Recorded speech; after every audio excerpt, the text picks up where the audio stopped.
అనకాపల్లి జిల్లా రేగిపాలెం జాతీయ రహదారిపై ప్రైవేట్ ట్రావెల్స్ బస్సు అగ్ని ప్రమాదానికి గురైంది. యలమంచిలి పోలీస్ స్టేషన్ పరిధిలో ఈ ఘటన చోటు చేసుకుంది. రేగిపాలెం జాతీయ రహదారిపై తులసి ట్రావెల్స్కు చెందిన బస్సులో అగ్ని ప్రమాదం జరిగిన వెంటనే బస్సులోని ప్రయాణికులంతా అప్రమత్తమై బస్సులోంచి దిగిపోవడంతో పెద్ద ప్రమాదం తప్పింది. భువనేశ్వర్ నుంచి చెన్నైకి వెళ్తున్న సమయంలో ఈ ప్రమాదం చోటు చేసుకుంది. సమాచారం తెలిసిన వెంటనే స్థానిక పోలీసులతో పాటు అగ్నిమాపక సిబ్బంది సంఘటనా స్థలానికి చేరుకున్నారు. షార్ట్ సర్క్యూట్ కారణంగానే ప్రమాదం సంభవించి ఉండవచ్చని ఫైర్ సిబ్బంది ప్రాథమికంగా భావిస్తున్నారు. ప్రమాదాన్ని గుర్తించిన వెంటనే ప్రయాణికులందరూ సురక్షితంగా బస్సు నుంచి బయటకు రావడంతో పెద్ద ప్రమాదం తప్పింది.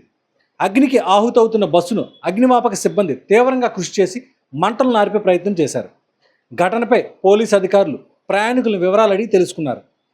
అయితే ఈ ప్రమాదానికి గల కారణాలు ఇంకా పూర్తిగా తెలియరాలేదు. ఘటనపై స్థానిక పోలీసులు దర్యాప్తు చేస్తున్నారు.